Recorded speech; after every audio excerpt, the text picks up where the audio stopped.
అందరికీ నమస్కారం. తెలుగు కథామాలకు స్వాగతం. ఈరోజు నుంచి కొత్త నవల చదువుకుందాము. జాజి మల్లి రాసిన వారు అడవి బాపిరాజు గారు. కీర్తిశేషులు అడవి బాపిరాజు గారు జననం పశ్చిమ గోదావరి జిల్లా సిరిపల్లెలో. విద్యాభ్యాసం భీమవరం, నర్సాపురం, బెజవాడ, రాజమండ్రి, మద్రాసు. న్యాయవాద వృత్తి పరిత్యజించి స్వాతంత్రోద్యమ ప్రవేశం, కారావాసం.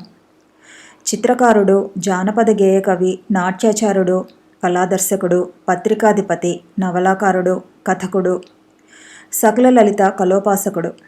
ఆంధ్ర జాతీయ కళాశాల బందరు ప్రధానాచార్యుడిగా, హైదరాబాదులో మీజాన్ దినపత్రికాధిపతిగా, మద్రాసులో చలనచిత్ర కళా దర్శకుడుగా బహుముఖ కళాసేవ చేసిన చరితార్థుడు. నవ్యాంధ్ర సాహిత్యకారులకు ఉమ్మడి బాపిబావగా ఆత్మీయుడు. బహుమాన్యమైన వీరి నవలా రచన కౌశలమునకు మచ్చుతునక జాజి మల్లి. ఈరోజు నుంచి జాజి మల్లి నవల చదువుకుందాము. కథ మొదలు పెట్టేస్తున్నాను. త్యాగరాజనగరంలో వివిధ పుష్పజాతుల పొదలు, వృక్షాలు వికసించిన తోట మధ్య శ్రీమతి గీతాదేవి అంటే పద్మావతి వెంకట్రావుల మేడ ఉంది. పద్మావతి బిరుదనామం గీతాదేవి. గీతాదేవి జీవితంలో ఈనాటికి పువ్వులు అన్ని రంగులతో, వివిధ సౌరభాలతో నిండారా వికసిస్తున్నవి. గాంధర్వ దేవతై ఉత్తమాంధ్ర కర్ణాటక బాణిలో దివ్య మధురార్ధితమైన కంఠంతో సర్వరాష్ట్రాల వారిని సమ్మోహితుల, ఆనంద పరవశుల చేయగలిగిన పద్మావతికి సంగీత లోలురైన ప్రజలు గీతాదేవి అని బిరుదును సమర్పించారు. ఆమె కంఠం విప్పి రాగం ఆలపించినప్పుడు అర్ధ వికాసితములు, పూర్ణ వికాసితములైన పువ్వులు జడులు జడులుగా కురుస్తవి. ఆమె పల్లవి ప్రస్తారం చేస్తే వివిధ సౌరభాలు, సుళ్ళు, దశలు కలయజల్లుతాయి. ఆమె కీర్తన ఎత్తితే అమృతాలు వాకలు కట్టి శ్రోతల జీవితాలు ప్రవహించిపోతాయి. ఆమె ఆ ఉదయం జాజిమల్లె పందిరికడ నిలుచుండి అరవిచ్చిన మొగ్గలు కోస్తూ పాట పాడుకుంటున్నది. ఆమె తోటలో లేని పువ్వులు మద్రాసులోనే లేవు. బోగైన్ విల్లాలు, దాలియాలు, గులాబులు, చేమంతులు, కార్నేషనులు, నాగలింగాలు, జాజి, సన్నజాజి, విరజాజి, చెట్టుమల్లె, బొడ్డుమల్లె, గుత్తిమల్లె, రేకమల్లె, జీనియా, దయాంతన్, తోటంతా పువ్వుల జాతులే. పూల వెండి సజ్జలోకి పువ్వులు కోస్తుండగా నరసింహమూర్తి మాస్టారు 2 ఏళ్ల బాలకుని ఒకన్ని ఎత్తుకువచ్చాడు. అమ్మ పూలు కోత్తోన్ని అన్నాడా బాలుడు. ఒరే నాన్న, అప్పుడే తాతయ్య గారి భుజం ఎక్కావు అంటూ పద్మావతి పూల సజ్జ మాస్టర్కిచ్చి బాలకుణ్ణి తానందిపుచ్చుకున్నది. పువ్వు తే అని బాలుడు తల్లి చేతుల్లో ఎగిరి అల్లరి చేస్తున్నాడు. ఇంతట్లో బుచ్చి వెంకట్రావు కూతురు చేయి పట్టుకుని తోటలోకి వచ్చాడు. బుచ్చి వెంకట్రావు పద్మావతి భర్త. చూడు పద్మ, నీ కూతురు నాట్యం నేర్చుకుంటుందట. సంగీతంలో వాళ్ళ అమ్మకన్నా గొప్పతవుతుందట. నా దగ్గర ఒకటే కోతలు అని వెంకట్రావు పకపక నవ్వాడు. అవునమ్మా, నా పాట చాలా బాగుంటుందని నువ్వు అనలేదేమిటి అని 5 ఏళ్ల సాగరిక నాట్యం చేస్తూ పాట పాడటం ప్రారంభించింది. నరసింహమూర్తి మాస్టారు తాళం వేయసాగారు. తాను తల్లిదండ్రులతో నరసింహమూర్తి మాస్టార్తో ఆ మధ్య చూచిన కుమారి నటసుందరి భరతనాట్యం వలనే అద్భుతంగా నాట్యం చేస్తూ ముగించింది. తన బాలికను చూస్తూ ఉండగా పద్మావతి మనసులో ఆమె జీవితం యావత్తు సినిమా వలె తేలిపోతూ ప్రవహించి జరిగిపోయింది. పువ్వులే ప్రోవుగా జన్మించిన సాగరిక తనకు పరమేశ్వరుడైన భర్త పోలికలతో మురళీ మనోహరుడైన బాలగోపాలునిలా వ్యాసమూర్తి తన బాలుడు, ఆ తోట తన భర్త, చిన్ననాటి గురువై తన కుటుంబానికి సంరక్షకుడైన నరసింహమూర్తి మాస్టారు అన్నీ కరిగిపోయి సముద్ర తీరంలో సముద్రహోరు శృతిగా జీవిత మూర్ఛన రచించుకునే తన పల్లె ప్రత్యక్షం అయింది. పువ్వులను చూస్తే ఆనందపడని బాలిక ఎవరు? పువ్వులు జన్మ చాలించి పూబోడులై పుడతాయో, పూబోడులే అవతారాలు చాలించి పువ్వులై పుడతారో. పద్దాలు చిన్న బాలిక. వాళ్ళింటి దగ్గర ఉన్న నాగమల్లి చెట్టు పువ్వులు వానాకాలంలో జల్లులు జల్లులుగా రాలుతున్నప్పుడు తెల్లవారుతూనే లేచి ఆ చిరిగిపోయిన తాటాకు బుట్టలో పోగు చేసి ఏవేవో అర్థం కాని అర్థానికి అతీతమైన చిన్న బిడ్డల వెర్రిపాటలు పాడుకుంటూ పోగు చేసేది. అమ్మా, ఇయాల ఎన్ని పువ్వులు దొరికాయో! ఏటనుకున్నావు? ఈయేళ ఈ పువ్వులన్నీ ఎట్టి జడేసుకుంటానమ్మా అని వాళ్ళ పూరి గుడిసెలో గంతులు వేసేది. మల్లెలు మల్లెలు కాడమల్లెలు, జల్లులు జల్లులు తెల్లని మల్లెలు అని ఓ పాట సంపూర్ణమైన యాసతో పాడుతూ ఆ బుట్టను తన హృదయానికి అదుముకొని, ఓలమ్మ జడెయ్యవంటే అని తల్లిని ప్రశ్నించింది. ఇంకా ఏమి పువ్వులుంటాయి ఆమె ఈ చిన్ననాటి జీవితంలో? వాళ్ళయ్య పనిచేసే దశరథరామిరెడ్డి పొలంలో సంక్రాంతి రోజులలో వికసించే బంతి పువ్వులు, బొగడ బంతి పువ్వులు, సీతమ్మవారి జడ పువ్వులు, బంగారం ముద్దలు, పొద్దుపొడుపు పువ్వులు, రకరకాల గోంగూర పువ్వులు చెవుల్లో పెట్టుకొనడానికి ఎంత అందంగా ఉంటాయో! అందుకనే వాటిని పూర్వకవులు కర్ణికా పుష్పాలు అనేవారు. గోంగూర పువ్వులలో ఎన్ని రంగులున్నాయి? ఎరుపు, నీలం, తెలుపు, పసుపు చంద్రబింబాలులా విచ్చియున్న ఆ పువ్వుల హృదయంలో మధుర రాగము రాగవర్జిత విరాగహరితమై పుప్పొడులు ప్రసరిస్తూ పొలయించి ఉంటుంది.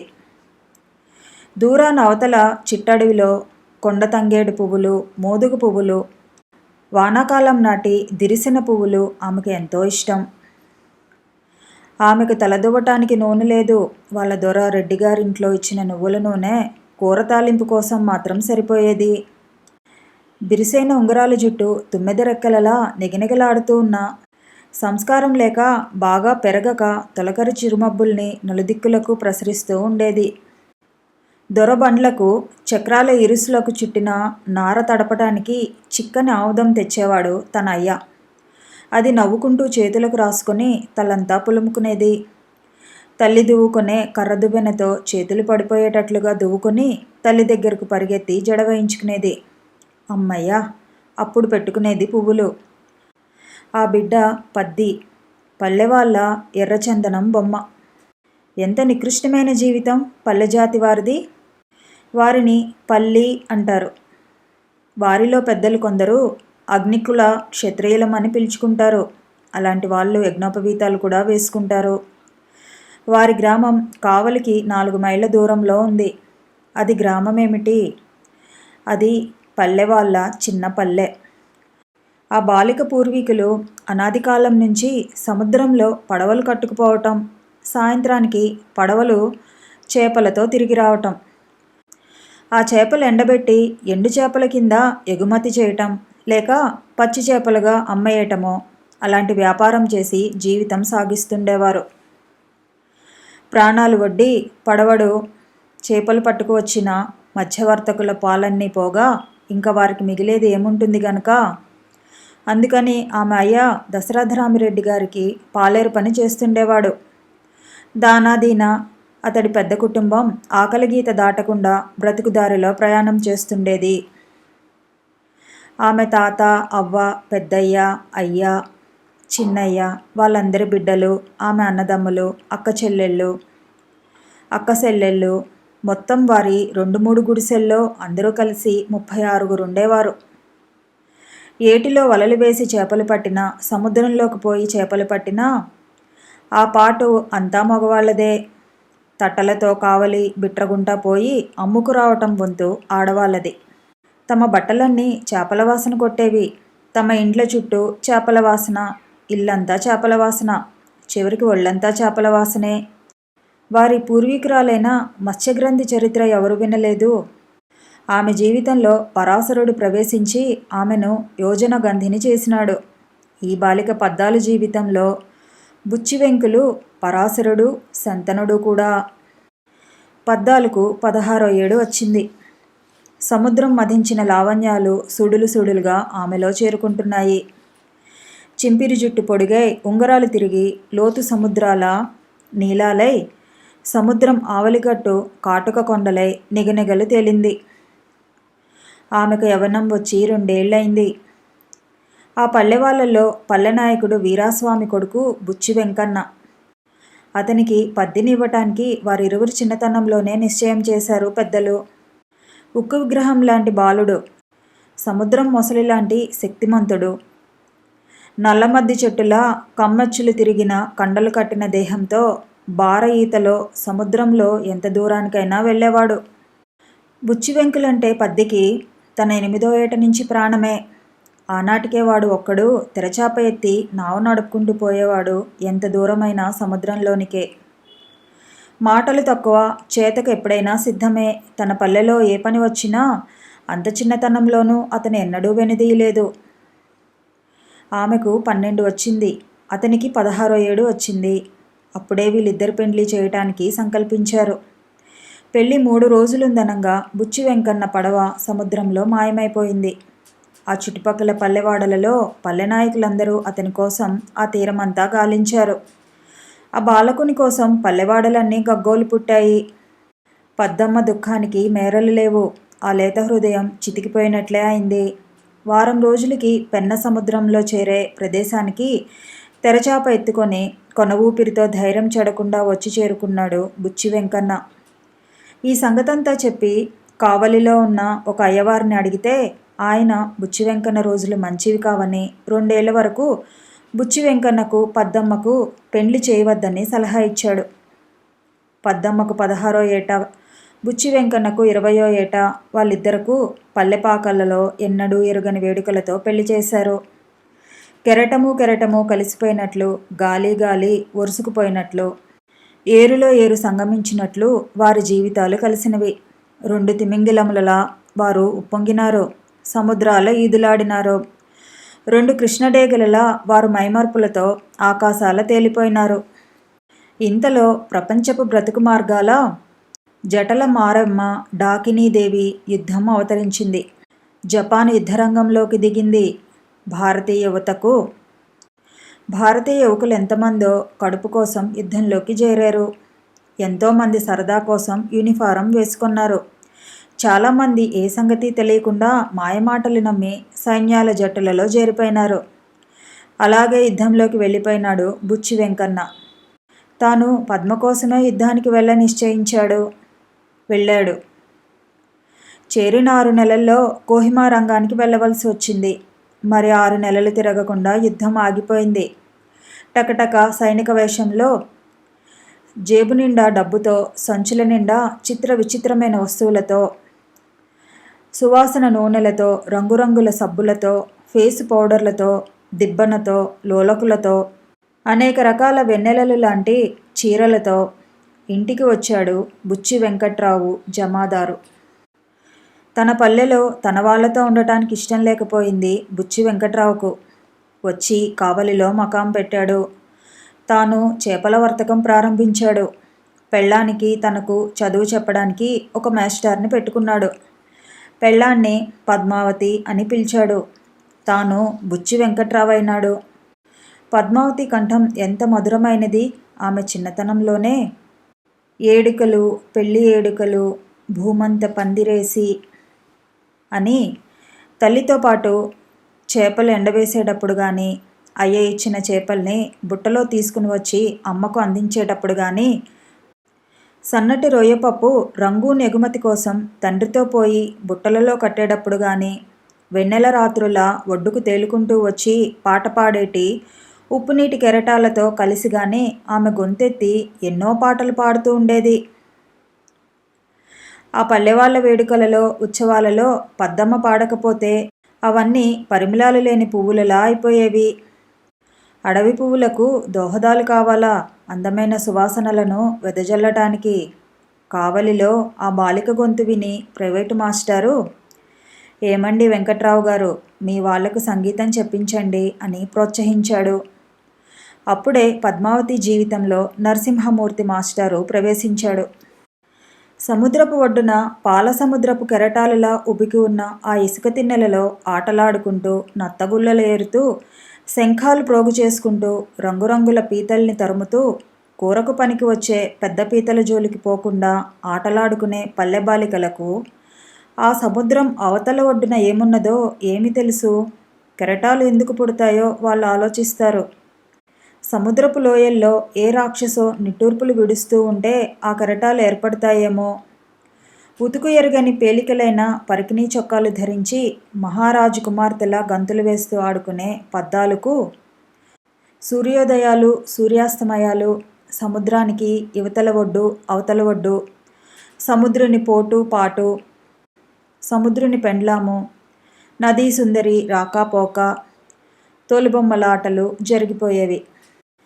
ఎందుకు అందమైన బట్టలు కట్టుకోవాలో తెలియకపోయినా రంగురంగుల కొత్త పరికిణీలు, చక్కని వల్లెవాటులను, చుక్క చుక్కల రవికెలు కావాలని చిన్నతనం నుంచి వాంఛించేది పద్దాలు. పెద్దవాళ్ళ ఇళ్లలో తిండి కోసం ఏమి వండుకుంటారో అని పద్దాలు ఎప్పుడూ ఊహించుకోనైనా ఊహించుకోలేదు. అనుకుంటే ఇంకా చిక్కటి గంజి, ఇంకా చిక్కటి సంకటి, ఇంకా పెద్దవి చేపలు, కోడి మాంసపు కూరలు ఉంటాయి. అంతకన్నా ఏమిటో అని ఎప్పుడైనా అనుకున్నదేమో. కానీ కావలి పట్టణపు బజారులలో మిఠాయి అంగడుల మీద అమ్మే ఆ నోరూరిస్తూ ఘుమఘుమలాడే అవేవో పకోడీలు, కారం పూస, అవి తన అయ్య పాలిపని చేసే రెడ్డిగారింట్లో తింటారు కాబోలు అని అనుకునేది. ఎన్నో అందాలు ఎందరి జీవితాలలోనో ప్రత్యక్షం కాకుండానే, భావమాత్రంగానైనా దర్శనం ఇవ్వకుండానే ఈ జగత్తు నడిచిపోతూ ఉంటుంది. కానీ ప్రాథమికమైన సౌందర్య భావం మానవులందరి జీవితంలోనూ వికసించి ఉండనే ఉంటుంది. జీవితాన్ని నిజంగా అర్థం చేసుకోలేని కర్కశవాదులు రెండు చేతుల ఆ కాస్త అందాన్ని కూలద్రోసుకొని ధూళి నిండిన దారులలో యాత్ర సాగిస్తారు.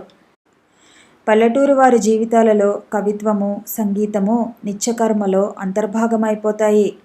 అవతల ఒడ్డులేని సముద్రము, లోతు తెలియని కడలి పద్దాలకు ఎప్పుడో ఏవో చిరుగాలులు ప్రసరించిన ఏటి అలలులా ఆలోచనలను ఉద్భవింపజేసేవి.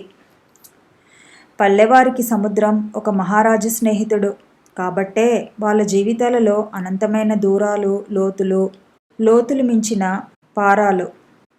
వాళ్ళు ఓడలు నిర్మించే విశ్వకర్మలు, ఆ ఓడలు దశల కడపలకు తేలిపోజేసే నావికులు కాగలిగారు.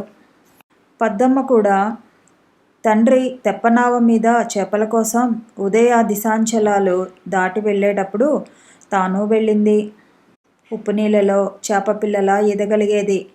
ఎంత మునిగినా లోతులందని నీలజలాలు, ఎంత ఈదినా దూరమందని కెరటాలు, కొండ విరిగినట్టు ఒడ్డుకు దొర్లిపడే తరంగాలు, ఆకాశాలతో గుసగుసలుపోయే కల్లోలాలు, ఏ కడ నుంచి ఏ కడకు పోతాయో తెలియని అవ్యక్త వాంఛల్ని ఎన్నో అందిస్తూ ఉండేది.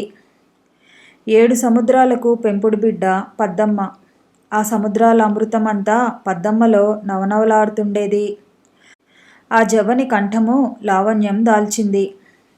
సంగీతం మాస్టరు నరసింహమూర్తి నేడు పద్మావతి అయిన పద్దాలకు గాన విద్యా శిక్షణ ప్రారంభించాడు. కెరటాలలోని, తుఫానులలోని, ఆకాశ నీలాలలోని, అనంత దూరాలలోని మాధుర్యాలు వాకలు కట్టించుకున్న ఆమె కంఠం ఆ శిక్షణకు ఎలా లొంగుతుంది? సముద్రానికి ఆనకట్టలు కట్టగలరా?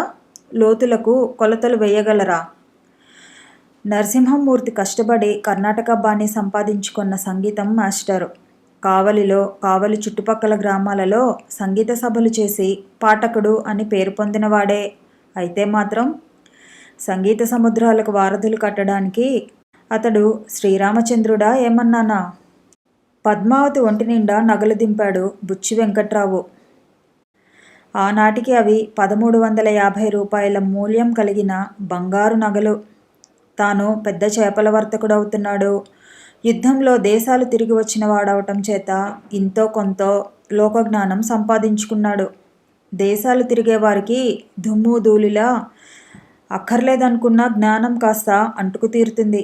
కానీ ఇది ఏమిటి అని ప్రశ్న వేసుకునే యోగంతో బయలుదేరిన పురుషుడికి అతడు ఎంత తక్కువ బుద్ధి శ్రేణిలో వాడైనా లోకజ్ఞానం బాగా వచ్చి తీరుతుంది. బుచ్చి వెంకట్రావు తన జీవితానికి నిచ్చెనలు అమరించి పైకి వెళ్ళాలి అన్న పట్టుదల కలిగిన సంకల్పజీవి. అతడు సముద్ర దూరాలు ఈదుకు వెళ్ళిన మనిషి.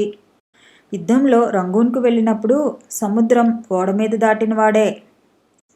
ఏ రేవైనా సముద్రానికి అవతల ఒడ్డు రేవు కాదు. సముద్రం వేరు, రేవులు వేరు. రేవులన్నీ సముద్రానికి సేవకుల వంటివి అని బుచ్చి వెంకట్రావు ఊహించుకున్నాడు. తాను తన జీవితంలో గొప్పవాడవటం తన పద్మావతి కొరకే. తనకు తన పద్మావతికి ఒకేసారి చదువు రావాలి. తన జీవితం చెట్టు అయితే ఆ చెట్టంతా నిండి వికసించిన పువ్వుల పోగు పద్మావతి. పువ్వులు లేని చెట్టుకు అందమే లేదు. చెట్టు లేక పువ్వులు ఎట్లా వికసించగలవు? ఇద్దరికీ ఒకడే ప్రైవేటు మాస్టారు. ఇద్దరికీ ఒకే పాఠాలు చెబుతున్నాడు ఆ మాస్టారు. పద్మావతి దబ్బున గ్రహిస్తుంది, దబ్బున మర్చిపోతుంది. బుచ్చి వెంకట్రావు ఒక పట్టాన పాఠం త్వరగా గ్రహించలేడు, గ్రహించిన పాఠం త్వరగా మర్చిపోడు. కాబట్టి తన భార్యకు తానే రెండవ గురువైనాడు వెంకట్రావు. ఏ పాఠమైనా 4 సార్లు త్వరగా గ్రహించి వెంటనే మర్చిపోయిన తర్వాత 5వసారి పద్మావతికి పాఠం శాశ్వతంగా వచ్చేది. ఈ విధంగా ప్రవాహాలు సుళ్ళుసుళ్ళుగా వారిద్దరి జీవితాల్లోకి జ్ఞానం ప్రవహించుకు రాసాగింది. ఆ జ్ఞానంతో పాటు లోకానికి కప్పి ఉన్న తెరలు ఒక్కొక్కటే పైకి చుట్టుకుపోసాగాయి. కథ కొనసాగుతుంది. మళ్ళీ కలుసుకుందాము. ఈ వీడియో నచ్చితే లైక్ చేయండి, షేర్ చేయండి, కామెంట్ చేయండి, ఛానల్ని సబ్స్క్రైబ్ చేయండి.